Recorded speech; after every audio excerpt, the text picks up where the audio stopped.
Hey guys, welcome back to the channel. आज हम बात करने वाले हैं एनसीडी के बारे में। एनसीडी क्या होता है? NCD is basically non convertible debentures. Non convertible debentures का एक सिंपल सा मतलब समझें तो अगर किसी भी कंपनी को पैसा उधार में लेना है और रिटेल इन्वेस्टर से लेना है या किसी और से अगर पैसा लेना है तो वो नॉन कन्वर्टेबल डिबेंचर्स या कन्वर्टेबल डिबेंचर्स के फॉर्म में लिया जा सकता है। अगर इजी लैंग्वेज में समझाएं तो डिबेंचर भी एक तरीके का लोन होता है जो कि कंपनी लेती है, और ये अलग होता है फ्रॉम द टर्म लोन। उसका मैं मतलब बताऊंगा कि आगे जाके कि ये यूज़ कहाँ पे आता है। इसके बारे में सारी डिटेल्स में आज हम डिस्कस करेंगे। So coming to the first part कि एनसीडी है क्या। So NCD is a financial instrument जो कि कंपनी यूज़ करती है लॉन्ग टर्म कैपिटल उठाने के लिए। सो जब भी कंपनी को लॉन्ग टर्म कैपिटल का रिक्वायर्ड रहेगा उस टाइम पे जनरली इशू किए जाते हैं नॉन कन्वर्टेबल डिबेंचर्स। नाउ ये नाम क्या है, वाई नॉन कन्वर्टेबल? तो बेसिकली डिबेंचर्स होता है जो कि लोन के फॉर्म में यूज़ किया जाता है। डिबेंचर्स दो टाइप के हो सकते हैं, विच इज़ कन्वर्टेबल जो कि कन्वर्ट हो जाते हैं कुछ टाइम बाद शेयर्स में, और ये डिस्क्रिशन होता है ओनर का। जो अगर मैंने डिबेंचर्स परचेज़ किए हैं तो मेरे पास ऑप्शन होगा कि क्या मैं उनको शेयर्स में कन्वर्ट करवाना चाहता हूँ या मैं नहीं कन्वर्ट करवाना चाहता हूँ। But this is not possible in case of NCDs because non convertible debentures का मतलब ये हो गया कि वो कन्वर्ट नहीं हो सकते हैं शेयर्स में। अब अगर हम बात करें तो नॉन कन्वर्टेबल डिबेंचर्स भी दो टाइप के होते हैं। पहला होता है सिक्योर्ड, दूसरा आता है अनसिक्योर्ड। सिक्योर्ड का मतलब जो कि बैक्ड बाय एसेट होगा।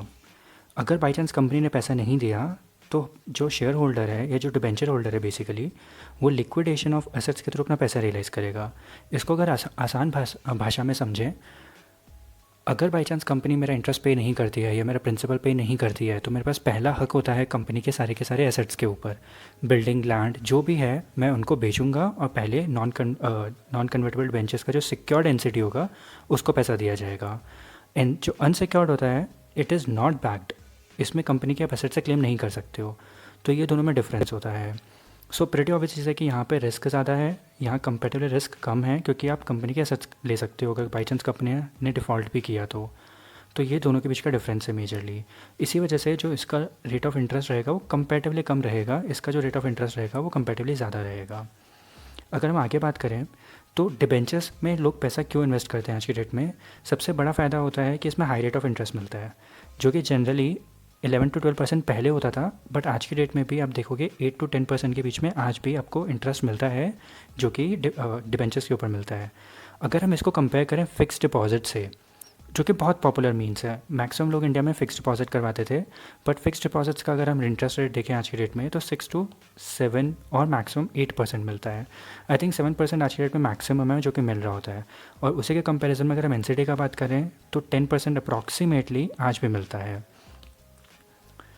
और इसका मतलब क्या हुआ बेसिकली कि आपको एक पर्टिकुलर टेन्योर में पैसा मिलता जाएगा। मतलब अगर मैंने 5 साल का एनसीडी लिया है तो मेरे पे ऑप्शन होता है डिपेंडिंग अपॉन द बॉन्ड, मतलब डिपेंडिंग अपॉन द एनसीडी की वो कौन सा वाला है। दो ऑप्शंस होता है, या तो मैं मंथली पेमेंट ले सकता हूँ या क्वार्टरली ले सकता हूँ या एनुअली भी ले सकता हूँ। इसका मतलब इंटरेस्ट जो है वो मुझे मंथली, क्वार्टरली या एनुअली मिलता है। जो प्रिंसिपल होगा वो मुझे लास्ट में मिलेगा जब मेरा बॉन्ड रिडीम हो जाएगा। जैसे एफडी में 5 साल की एफडी होती है, 5 साल के बाद वो रिडीम करते हैं हम और हमें प्रिंसिपल अमाउंट मिल जाता है। बिल्कुल सिमिलरली उसी टाइप का होता है। जैसे एफडी का होता है वैसे इसका भी जो टेनर रहता है, मतलब जो पीरियड रहता है मैच्योरिटी पीरियड, वो डिपेंड करता है 90 days to 20 years। तो अगर आप कभी भी mutual funds, debt mutual fund सुनेंगे, सो मैक्सिमम जो डेट म्यूचुअल फंड्स होते हैं वो अपना पैसा यहीं पे इन्वेस्ट करते हैं, कंपनी के एनसीडीज़ लेते हैं डिपेंडिंग अपॉन की क्रेडिट रेटिंग कैसा है एंड बहुत सारे फैक्टर्स को देखते हुए। सिंस इसका जो टाइम फ्रेम रहता है 90 days से 20 years तक रहता है, तो शॉर्ट टर्म या long term depending upon the need वैसे बंदा इसमें इन्वेस्ट कर सकता है। सेकेंड चीज़ जो कि एफडी से बहुत डिफरेंट है, जो कि हमें एज देती है एनसीडी में, वो ये है लिक्विडिटी। एनसीडी जो होता है वो स्टॉक एक्सचेंज पर लिस्ट होता है, इसका मतलब इमरजेंसी के केस में आप सेल कर सकते हो। It is not that easy, इतना ईजीली सेल नहीं होता क्योंकि परचेज़र मिलना भी इतना ही डिफ़िकल्ट हो जाता है। बट हाँ, एक लिक्विडिटी के पर्सपेक्टिव से देखा जाए तो NCDs are easy to withdraw. और जैसे इसमें भी लिखा हुआ है कि अगर आप सेल करेंगे थ्रू रेगुलर स्टॉक्स, मतलब थोड़ा रेगुलर स्टॉक से टफ रहेगा बट स्टिल मोर लिक्विड रहता है देन बैंक के जो आपके फिक्स डिपॉजिट्स रहते हैं। अब जो इसमें कुछ इंपॉर्टेंट टर्म्स हैं जो कि आपको पता होना बहुत ज़रूरी है अगर आप इस तरफ देख रहे हैं तो, जैसे मैंने पहले बताया था secured and unsecured, I think इसके बीच में को डिफरेंस समझ आ गया होगा। सिक्योर्ड मतलब एसेट के थ्रू सिक्योर्ड है, अगर कल को कुछ भी होता है मैं एसेट बेच के कंपनी के अपना पैसा वसूल सकता हूँ। अनसिक्योर्ड में अपना पैसा नहीं वसूल सकता हूँ। मैं एक चीज़ और हाईलाइट करना चाहूँगा, जो एनसीडीज़ होता है उनका फर्स्ट क्लेम होता है। अगर बाई चांस भी कंपनी को कुछ हो गया ना, क्रेडिटर्स वगैरह सब बाद में आएंगे, जो सबसे पहला जिसको पैसा मिलता है वो नॉन कन्वर्टेबल डिबेंचर्स वालों को पैसा मिलता है। अब इसमें हमें एक बहुत इंपॉर्टेंट चीज़ देखनी होती है, वो होती है रेटिंग। तो बहुत सारी क्रेडिट रेटिंग एजेंसीज़ होती हैं जो कि इनको रेट करती हैं कि ट्रिपल ए बॉन्ड है, डबल ए बॉन्ड है, ट्रिपल बी है, क्या है, ए माइनस है। तो बहुत सारी क्रेडिट रेटिंग एजेंसीज है, जैसे फिच रेटिंग, शायद आपने इतना नहीं सुना होगा, बट क्रिसिल, इकरा एंड केयर बहुत फेमस है। तो ये जो कंपनीज़ होती हैं, ये एबिलिटी टू सर्विस, मतलब कि क्या टाइम पे पैसा दे रही हैं कंपनीज़, टाइम पे इंटरेस्ट दे पा रही हैं या नहीं दे पा रही हैं, इसके बेसिस पे डिपेंड करता है कि उनका रेटिंग कैसा दिया जाएगा। सो triple A is generally the best rating. अगर हम दूसरा बात करें टेनर का, टेनर बेसिकली मतलब कि कितने टाइम फ्रेम का है। तो टेनर का बेसिकली मतलब कि कितने स्पेसिफिक पीरियड के लिए वो इशू किया जा रहा है। अगर मैं यहाँ पे एग्जांपल लूँ तो जैसे फॉर एग्जांपल कि आज 5 साल का टेनर है। 5 साल का टेनर का मतलब ये हो जाएगा कि कंपनी 5 साल तक उस पर इंटरेस्ट पे करेगी, 5 साल के बाद उसका जितना भी प्रिंसिपल अमाउंट होगा वो वापस कर दिया जाएगा। तो कब जो इसका प्रोसेस होता है वो क्या होता है कि डेट, सो जैसे मैंने बताया कि ten it's a non convertible debenture का मतलब जैसे debt instrument used by company when it wishes to raise money, पैसा उठाने के लिए जब इनको पब्लिक से पैसा चाहिए होगा तो डेट इंस्ट्रूमेंट लेके आएंगे। कंपनी इसमें डेट पेपर देती है स्पेसिफिक टेनर का, जनरली 3 ईयर्स 5 ईयर्स जैसा भी होगा।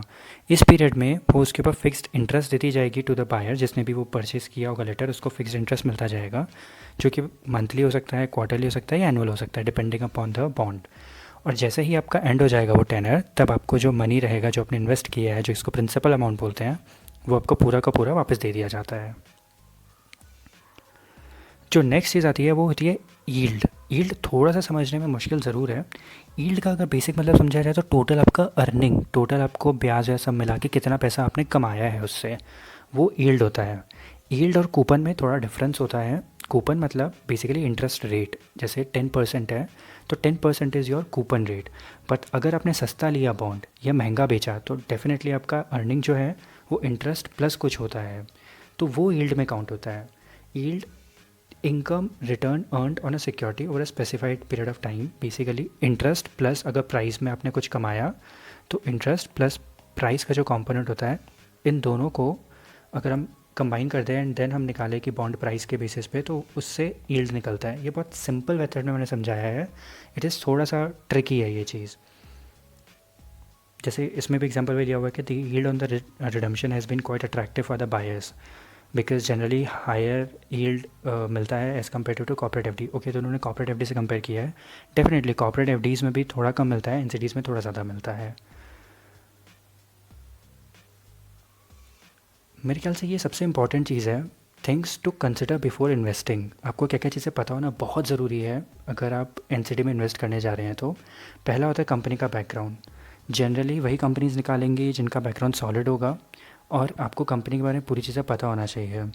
LIC हाउसिंग फाइनेंस है, बहुत ज़्यादा निकालती है, उनके काफ़ी होते हैं। श्री राम ट्रांसपोर्ट है, इनके भी जो श्री राम ट्रांसपोर्ट है उनके भी काफ़ी सारे एनसीडीज़ आते रहते हैं मार्केट में।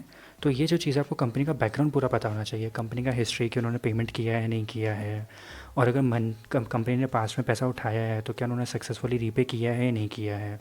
अगर वो सारी की सारी ऑब्लिगेशन उन्होंने मीट की है, पैसा पूरा टाइम पे दिया है, तो डेफिनेटली हम इन्वेस्ट कर सकते हैं, डिपेंडिंग अपॉन कि उनका कूपन रेट कितना है, मतलब हमें इंटरेस्ट कितना मिल रहा है। Second most important thing is जो कि आज की डेट में सबसे ज़्यादा चेक की जाती है, विच इज़ कंपनी का क्रेडिट। जैसे मैंने आपको पहले बताया था, क्रिसल वगैरह की रेटिंग्स दी जाती हैं, तो जो रेटिंग्स होती हैं वो डिपेंड करता है कंपनी वाइज कंपनी, हर अलग टाइप की कंपनी अलग टाइप का रेटिंग देती है। ट्रिपल ए जो है वो सबसे बेस्ट है, double A then triple B, तो ऐसे करके रेटिंग्स दी जाती हैं। जितना ऊपर रहेगा उतना बेटर है। इसका मतलब वो कंपनी ने सारा इंटरेस्ट भी टाइम पे दिया है एंड प्रिंसिपल अमाउंट को भी प्रॉपर्ली रिडीम किया है। सो हमेशा ये चीज़ देखा जाता है कि जो हाई इंटरेस्ट है that should be backed by good credit rating. अगर ऐसा ना हो कि 15% इंटरेस्ट तो मिल रहा है लेकिन उसका रेटिंग ही ट्रिपल बी है, कोई फ़ायदा नहीं है। हो सकता है वो कंपनी डिफ़ॉल्ट कर जाए, तो उस कंपनी में प्लीज़ इन्वेस्ट मत कीजिए। रेटिंग्स प्लीज़ प्लीज़ प्लीज़ ज़रूर चेक कीजिए बिफोर इन्वेस्टिंग। सम अप के लिए, अगर बेसिकली ये भी फिक्स्ड इनकम इंस्ट्रूमेंट बोलते हैं इसको। इसमें आपको पता होता है कि आपको कितना पैसा मिलने वाला है। अगर फिक्स्ड इनकम इंस्ट्रूमेंट में देखा जाए तो बहुत सारे एसेट्स होते हैं। सबसे ज़्यादा कॉमन जो है वो एफडीज़ होती हैं, जो बिग बैंक्स में जनरली करवाई जाती हैं। जो सेकंड होता है वो कॉर्पोरेट एफडीज़ होता है। एंड थर्ड जो होता है ये एनसीडीज़ टाइप की चीज़ें होती हैं। एंड आज के डेट में सबसे ज़्यादा लुक्रेटिव और बहुत कॉमन हो चुका है ये एनसीडीज़ में इन्वेस्ट करना। उसका सिंपल सा रीज़न है कि हायर रिटर्न आपको मिलेगा और डेफिनेटली गुड वे हो जाता है डाइवर्सिफाई करने के लिए। सो कभी भी, जैसे वॉरेन बफेट हमेशा बोलते हैं, मैंने लास्ट वीडियो में बताया था, कभी भी सारी की सारी इन्वेस्टमेंट एक जगह पे नहीं रखनी चाहिए। तो उसके कंपैरिजन में अगर हम देखें तो हमारा डाइवर्सिफिकेशन का बेनिफिट भी यहाँ पे मिल जाता है। अब जिसके बारे में मैं आज बताने वाला हूँ वो एडलवाइस का है बेसिकली। सो एडलवाइस का एनसीडी है, ये ऑलरेडी पास्ट में इशू हो चुका है, ये सेकेंडरी मार्केट में ट्रेड हो रहा है। उससे पहले मैं आपको एक बार ये चेक ज़रूर करवाना चाहूँगा कि जो एडलवाइस है उसका क्रेडिट रेटिंग कितना है। तो अगर हम वो चेक करें तो जो एडलवाइस का एनसीडी है उसका क्रेडिट रेटिंग यहाँ पे आपके सामने आएगा। जो एक क्रिसल AAA स्टेबल है, केयर का भी AA स्टेबल है। सो AAA नहीं है बट AA है। इसी वजह से इंटरेस्ट का जो इंटरेस्ट रेट है वो ज़्यादा मिल रहा है। But AA is also very decent, very good enough. And Edelweiss छोटा मोटा ग्रुप नहीं है, काफ़ी बड़ा ग्रुप है। It is also backed by मतलब जापनीज़ कंपनी, तो जापनीज़ का भी काफ़ी बैकिंग रहता है इसके ऊपर। तो it's a good option to watch. तो if you want to invest आप देख सकते हो। सो बेसिकली इसमें मैं एक चीज़ और ऐड करना चाहूँगा। तो ये इनका जो था वो choice of tenor and yield के बारे में आपको बताऊँगा। बट ये इनका ओरिजिनल डॉक्यूमेंट था जो इन्होंने रेस किया था तब। एंड अगर हम यहाँ पे देखें तो ये वाला अभी सेकेंडरी मार्केट में अवेलेबल है, जिसमें आपको मंथली बेसिस पे आपको इंटरेस्ट दिया जाएगा। ऑप्शंस कौन कौन से हैं मैं वो भी हाईलाइट करना चाहूँगा आपके सामने यहाँ पे। तो बेसिकली 3 ऑप्शंस हैं अभी हमारे पास जो कि सेकेंडरी मार्केट में अवेलेबल है। ऑप्शन 1 जिसका प्राइस चल रहा है 1,001.5, ये 4 इयर्स का है। इसका कूपन रेट, सबका कूपन रेट इज़ 9.95% एंड सबका जो इंटरेस्ट है वो मंथली बेसिस पे आपको मिलेगा।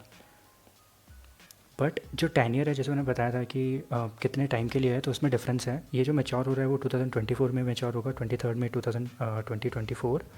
ये जो है वो 2022 में मैच्योर हो जाएगा। ये है अगेन 24 में मैच्योर होगा। तो ये अप्रॉक्सीमेटली 4 इयर्स का है, ये 2 इयर्स का है एंड ये 3.8 इयर्स के आसपास है। अगर यील्ड देखा जाए कि टोटल अर्निंग जो होगा आज अगर आप परचेज़ करते हो एंड जब कंपनी रिडीम करती है आप तभी अपना ये बेचते हो, तो आपको 10.41% का यील्ड टोटल कमाई आपकी होगी। ऑप्शन 2 में 10.2% होगी एंड ऑप्शन 3 में 10.42% होगी। बट आई थिंक आज के मार्केट में जिस हिसाब से कोविड चल रहा है, जिस हिसाब से प्रॉब्लम्स हो रही हैं, उसके हिसाब से कंपेरेटिव टू एफडी अगेन बहुत अच्छा इंटरेस्ट रेट है।